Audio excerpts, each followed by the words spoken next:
આમ તો કંકુ કેવી રીતના બને તો કે આપણે હળદર અને ચૂનો એ બંનેનું મિશ્રણ કરીએ ને ભેળવીએ, હળદર અને ચૂનો ભેગો કરો ત્યારે કંકુ બને. કંકુને તિલક કરવાથી આપણી અંદર એન્ટીબાયોટિક પ્રક્રિયા થાય, કારણ કે આ વૈજ્ઞાનિકો પણ માને છે કે કંકુની અંદર એન્ટીબાયોટિક તત્વ રહેલું છે, રોગ પ્રતિકારક શક્તિ વધારે. એટલા માટે બધા તિલક કરતા હોય. આપણે તિલક કંકુ કરીએ એની પાછળનું કારણ આ છે, એન્ટીબાયોટિક છે. આપણા વૈજ્ઞાનિકો પણ સ્વીકારે છે, પણ આપણે કોઈ નથી કરતા તિલક.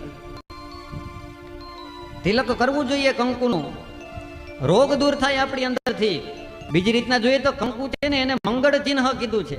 માંગલિક કાર્ય હોય ત્યાં કંકુનો ઉપયોગ થાય. શ્રાદ્ધ આદિ બધી વિધિ હોય તેમાં કંકુનો ઉપયોગ ન થાય.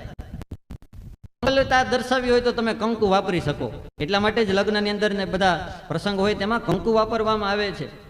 આ મંગલતાની નિશાની છે એક કંકુ. હાથમાંથી કંકુ ખરવું એટલે જેના હાથમાંથી સદાય મંગળ કાર્યો જે થતા હોય, આ પોતાના હાથેથી કંકુ ખેરે છે, એનો એ સીધે સીધો અર્થ થાય. પગમાંથી કંકુ ખરે, હાથમાંથી કંકુ ખરે, આ એના આધ્યાત્મિક એક આપણે સાત્વિક રૂપે તાત્વિક રૂપે જોઈએ તો એના આ અર્થ પણ થઈ શકે છે. તારે ડગલે પગલે કંકુ જરતા, આખો માર્ગ માર્ગ રાતોમાં, આખો માર્ગ માર્ગ રાતો. એ દાદ કહે ભગુડાની મોગલ માં, એ દાદ કહે ઓખાવાડી મોગલ, સદા સહાય રહેશે મોગલ આવે. એ નવરાત રમવા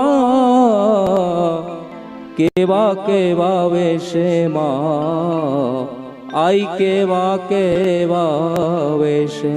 પગમાંથી કંકુ ખરે એમ કહેવામાં આવે છે તો કદાચ એમ કહી શકાય કે એના જીવનમાં એના પગલા જ્યાં જ્યાં ગયા છે ને એ મંગળકારી જ થયા છે, અથવા એના પગેથી મંગલ યાત્રાઓ થઈ છે.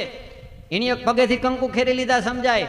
આપણે નવું ઘર લઈએ ત્યારે સૌથી પહેલા કુંવારિકાના દ્વારા કંકુ પગલા કરાવીએ, લક્ષ્મી દ્વારા કંકુ પગલા કરાવીએ. નવી ગાડી લઈએ તો પણ એ સ્ત્રી દ્વારા, કુંવારિકા હોય એના દ્વારા આપણે કંકુ પગલા કરાવીએ છીએ. એ મંગળતાની નિશાની છે. આપણને એક બોધ મળે કે દીકરીનો જન્મ થાય એ મંગળતાની નિશાની છે. આપણા ઘરની અંદર મંગલ પગલાઓ પડી ગયા છે. જગદંબા હમણાં જ બોલ્યા કે મોગલ આવે છે, સોનલ આવે છે, એ કોઈને કોઈ સ્વરૂપે આપણા ઘરની અંદર લક્ષ્મી બનીને દીકરી બનીને આવે છે. આ પણ માતાજીના દુર્ગાના કંકુ પગલા જ છે આપણા ઘરની અંદર.